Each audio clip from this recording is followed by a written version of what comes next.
Here is part two. Here's a car shot of the Federal Reserve. So, very notorious for being a huge scam. One of the biggest scams there's been in the history of men. So, get a closer shot.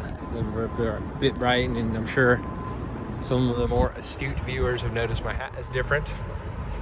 I changed it because it was pretty cool where I was walking through, and now I'm out in the sun looking like a fool. It's okay. Oh, another very Greco-Roman building. Let me move into the shade so I can see the screen. It's pretty on the nose. All right, ready? Let's zoom in. What does it say? It says 1768 Chamber of Commerce, 1901. Yeah. I don't know if that's from one day to another or what. No, I don't think so. Anyways, very Greco-Roman. The weird like demons or whatever up there. Probably copper at one point. I don't know. Anyways, yeah. Like I said, maybe a quick up close view. No, there's nothing down there. Yeah, there's Greco-Roman again. And then here's the Federal Reserve. They'll find you a placard to prove as such. It's the cops, all the cop cars and everything. You can give it away. There's tons of cops here and they've got all sorts of protection. See? Federal Reserve Bank of New York. Inspired by Florentine Renaissance palaces, completed in 1924, the structure of Indiana limestone and Ohio sandstone with ironwork by Samuel Yellen Bolsois. Yellen, I have to look him up. By York and Sawyer, that too, and built by Mark Eidlitz and Son. Yep. How much you want to bet is all Ashkenazi Jews.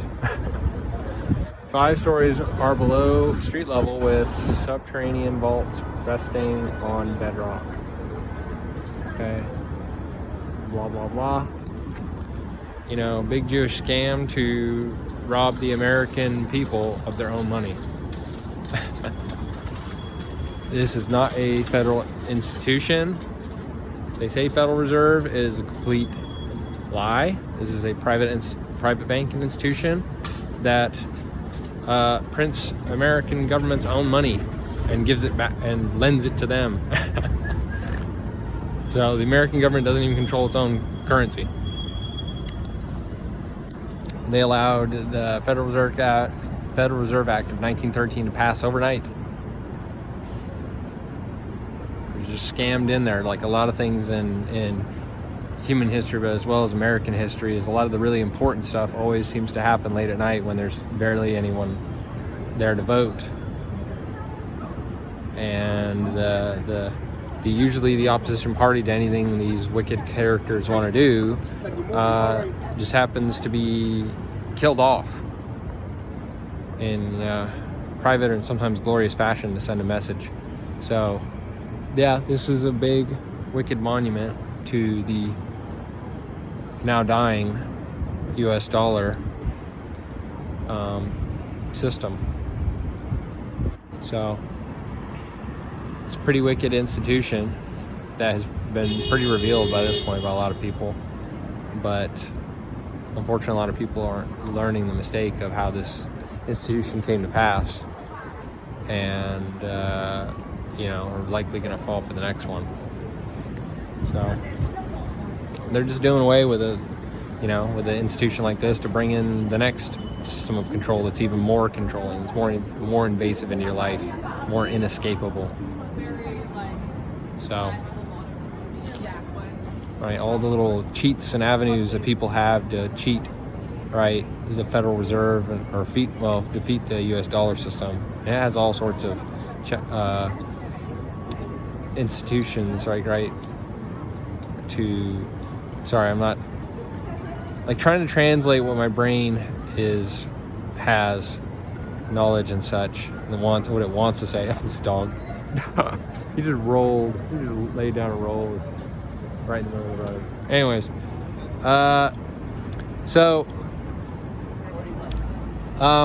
right, there's all these institutions trying to catch counterfeiters and stop people from cheating the system. And I don't mean cheating, cheating in the really bad way, and like finding a glitch in the matrix kind of a thing.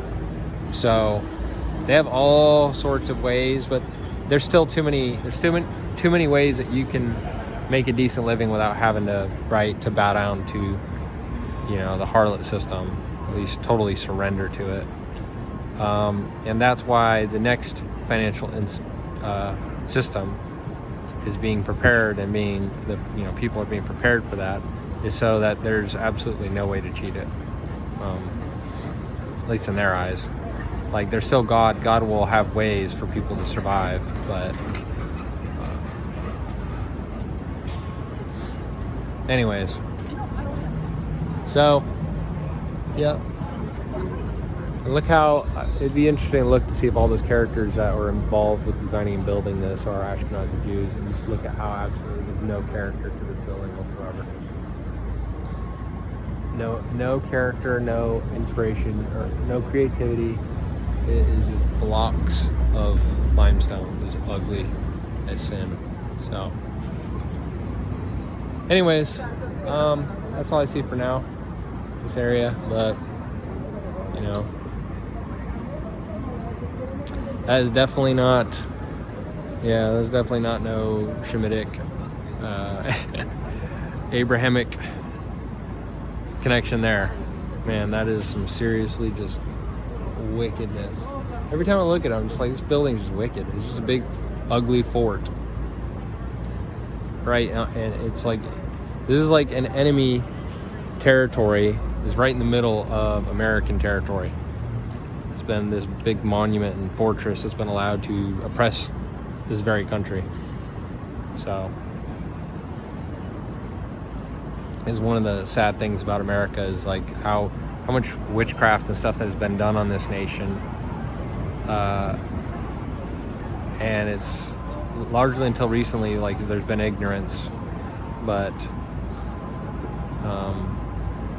I'm talking about Americans. There's been ignorance and stuff, but that excuse is pretty much out the window now.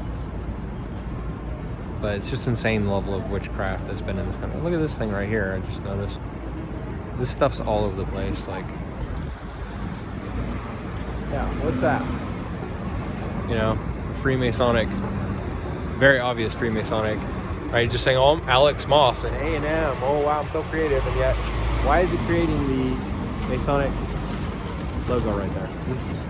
You think he didn't do that intentionally? And yet now look how they slap their stuff. And if it's not that, some Masonic thing on the back of these, then it's a Mashiach is here from the Lubavitcher ultra-Orthodox, Chabad? Yeah, Lubavitch. And it's like of their dead Mashiach.